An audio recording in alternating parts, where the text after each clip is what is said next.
Hello and welcome back to the channel. If you're new here, hi, you're very welcome. This is Reading the Past and I'm Dr. Cat. And the idea for today's video was given to me in the YouTube comments by Ross Edmonds. Thank you so much for suggesting that I look at the Ripley Scroll. It really is a fascinating document. And despite the fact that I've spent a few weeks now looking into it, I'm not really all that sure that I understand it any better than I did when I first started. So perhaps today's video might be a chance for us all to explore together, because frankly, I have questions, and I think you will too. Let's have a look at it.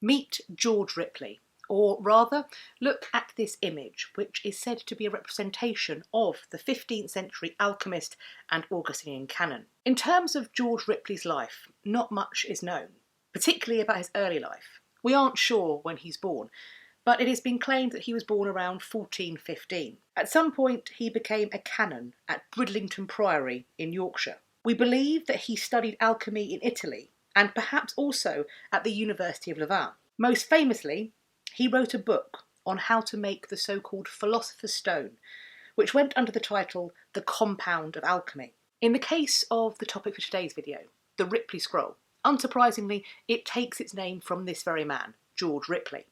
However, we do not believe that he had any part in creating this scroll himself.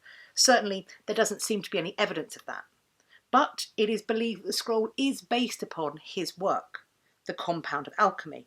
Despite George Ripley's evident rise in prominence throughout his life as a man of God and also a man of letters, an alchemist and scholar, his personal life remains obscure. And this is the case right up until the end. In fact, we aren't even sure of the exact date that he dies. Rather, we're given an estimate of the year 1490. Before we go any further, I think it's perhaps worthwhile to think about what alchemy was, what it represented, its place in the world, and what it was trying to achieve. In the contemporary 21st century world, when we think of alchemy, we think about turning base metals, i.e. lead, into noble metals, i.e. gold, taking something valueless and magically, seemingly, creating something incredibly valuable. We perhaps think of the people who claim to be able to do this, or even those who attempt to do it, as people who are on a hiding to nothing. Charlatans, tricksters, magicians. It doesn't seem logical. It feels superstitious. And that's because we know of no way for this process to occur. Alchemy isn't science for us, but in the past, in the early modern, medieval and earlier periods, it absolutely was science. Alchemy was a branch of chemistry. In much the same way, we have separated things as science and superstition, for example, astronomy and astrology. One is science, the study of the stars. One is, for many, superstition, trying to use those stars to fortune tell. But previously, all of these things would have come under the blanket of science as we now know it, things that were useful to explore. And alchemy wasn't simply about turning base metals into noble ones. As I mentioned earlier, what George Ripley's text was doing was attempting to find a way to make the Philosopher's Stone, which you may be familiar with from Harry Potter. And yes, the Philosopher's Stone could absolutely, it was believed, turn lead into gold. But it could also create eternal life for people, a panacea to cure all illness, and also a universal solvent that would dissolve all materials. By creating the Philosopher's Stone, the alchemist could achieve all of these things. Back to the Ripley Scroll. Depending on which source you consult and choose to believe, there are between 21 and 23 extant Ripley Scrolls that we know of, or rather, that have been found so far. Of the scrolls that we know of, they are produced between the 15th and 17th centuries, which is really quite a large date range for something that, broadly speaking, looks quite similar. We also believe that these are produced for an elite marketplace. These would not have been cheap. They are beautifully crafted manuscripts, hand illustrated in vibrant colours. Somebody affording this is going to be wealthy, and also they are choosing to purchase it because they want to show it off. I can't imagine why you'd buy it otherwise. This is a talking piece, I think. But we don't know that for sure. And I wonder why these elite audiences would have chosen to purchase these manuscripts for a period, seemingly, of 2 centuries. Why does the Ripley Scroll hold sway for these people for this length of time? What are they doing with it? Is it something that they take out to show their friends, perhaps their colleagues? Are they using it in their own scientific endeavours? I wonder what you think, so do let me know in the comments section. The British Library is one source that offers 21 as a number for extant Ripley Scrolls that are known about. Of those 21, they hold 7. According to the British Library, the Ripley Scrolls is intended to do the following: to summarise, in allegorical and emblematic form, the process for preparing the Philosopher's Stone. And here is the list that they offer of the 21 extant Ripley Scrolls. In addition to the 7 held by the British Library, the next largest collection of Ripley Scrolls is held by the Bodleian Library in Oxford. They have 5. There are 2 in the Wellcome Institute, while the other survivors are held as individual pieces within other collections. There is 1 at the Fitzwilliam Museum in Cambridge, 1 at the Huntington Library, 1 at the Beinecke Rare Book and Manuscripts Library, 1 in Princeton University Library, another in the Royal College of Physicians at Edinburgh. The Getty Centre in LA has 1, and lastly, there is 1 that appears to be in private hands, sold in December 2000 by Sotheby's. What this list from the British Library also shows us is that the surviving Ripley Scrolls have been divided up into 3 types. We have Type A, the largest group at 17, which are known as the Hermes Trismegistus design. Then there is Type B, of which 3 survive, the reclining monk's design. And then Type C, the Rose or Rosicrucian design. The question I am forced to ask is why? Why are there 3 different types of this one scroll? Why have more of Type A survived? Were more made? Was this more popular? Certainly, it seems to be the earliest extant form that we have, starting in the mid-15th century. But it does go up to the late 17th century. While Type B and Type C have survived in fewer numbers, does that mean that fewer were made? They also seem to be later designs, 16th and 17th century. Type A seems to span the whole period, but Type B and C appear to arrive later. Of course, this may just be the ones that survive. It's possible that all 3 are being made at the same time. And why might that be? Is this simply about responding to a personal aesthetic preference of a buyer? That people manufacturing these scrolls assume that some of their clientele are going to prefer the Hermes Trismegistus design, while others may prefer the reclining monks, and yet others still might like the rose design? Or if it's not aesthetic, could this be a more esoteric choice? That the manufacturers are responding to the buyer's particular belief structure? That each of these things respond to a different person's way in to alchemy? The practice and process of creating the Philosopher's Stone.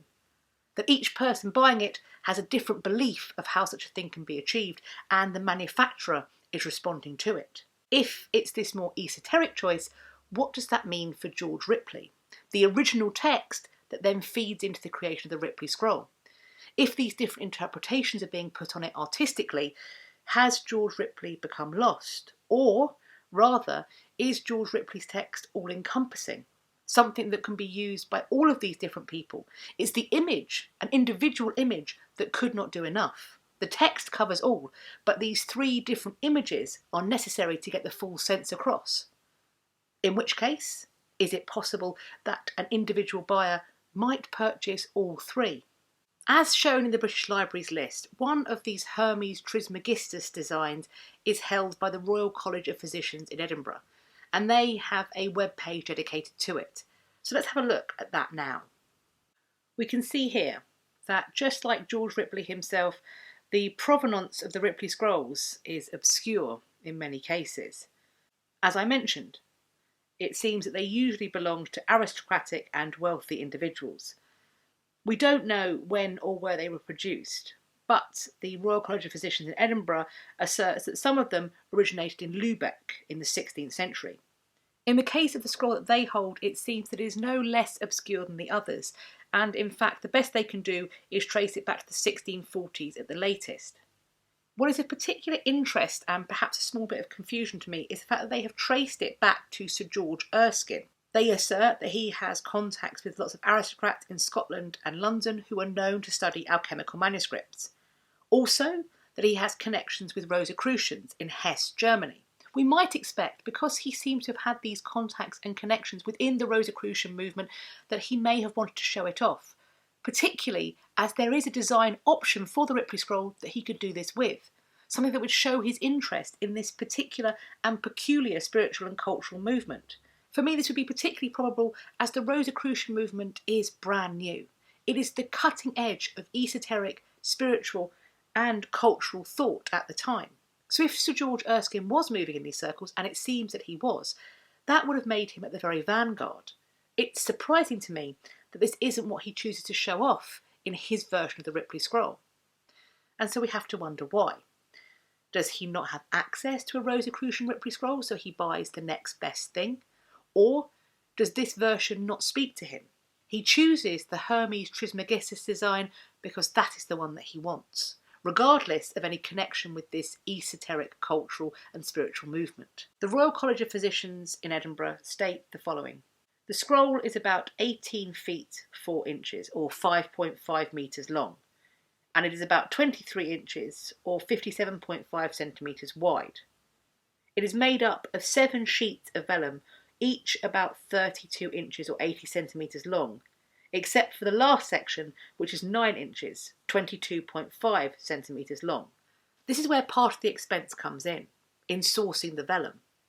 To find animal skin that has been stripped and made into something that can be written on without any deformities, so a mosquito or tick hasn't bitten the animal, it hasn't been cut in the process of skinning, to find perfect sheets without holes or skin marks is what pushes it up in value. When cheap vellum is used, it will be obvious. It will probably be quite a lot smaller than this, and it will also have clear, visible imperfections. We can see from looking at what is on display here, despite the wear of age and potentially water damage, that this looks pretty perfect. It doesn't seem to me there was any imperfections in the vellum when this was made. It was intended to be expensive, and the best quality materials were sourced for its manufacture.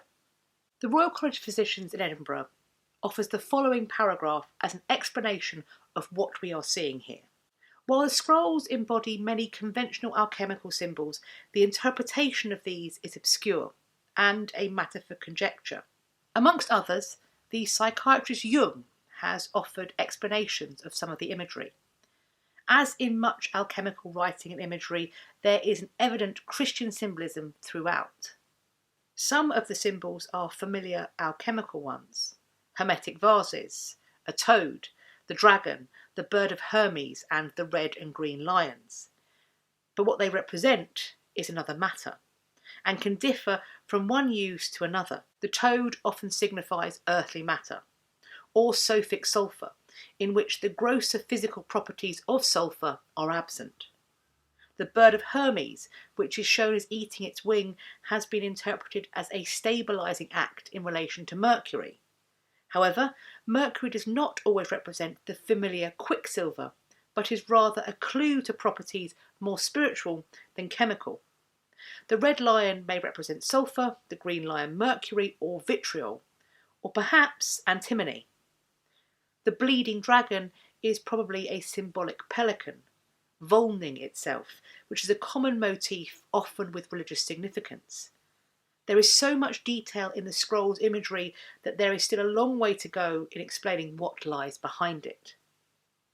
I really like that last paragraph from the Royal College of Physicians in Edinburgh's website, because it reminds me very clearly what I enjoy about manuscripts like the Ripley Scroll, and indeed other inscrutable texts like the Beinecke manuscript, which I also made a video on. In both cases, people attempt to ascribe or locate the meaning of these texts, but as the Royal College of Physicians in Edinburgh points out, that meaning is really hard to come by. And for me, it's the less important factor. While it may be an interesting diversion to try and figure out whether the Ripley Scroll is a recipe for the alchemical process, a way by which you can make the Philosopher's Stone, or whether it's simply a celebration of the work of George Ripley, something that passed into the hands of elite aristocrats, those who could afford to show it off, is of little matter to me.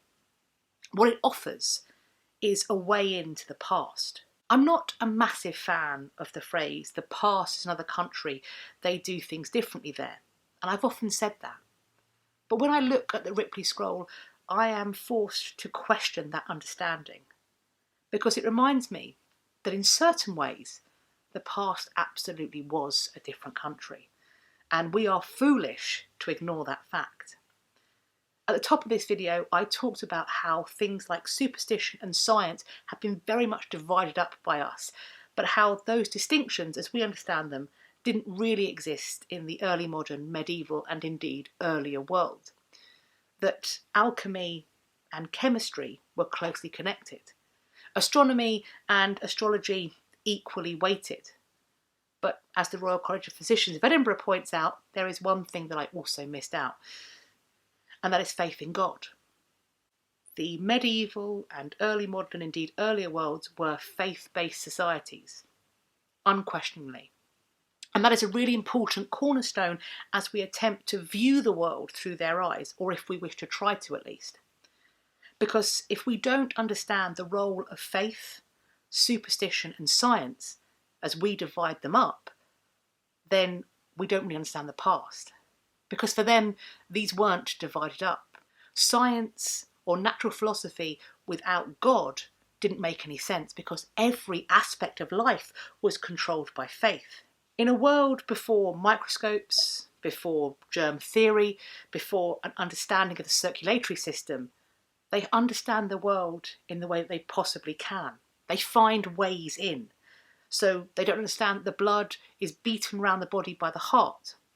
So that perhaps explains why we get the four humours.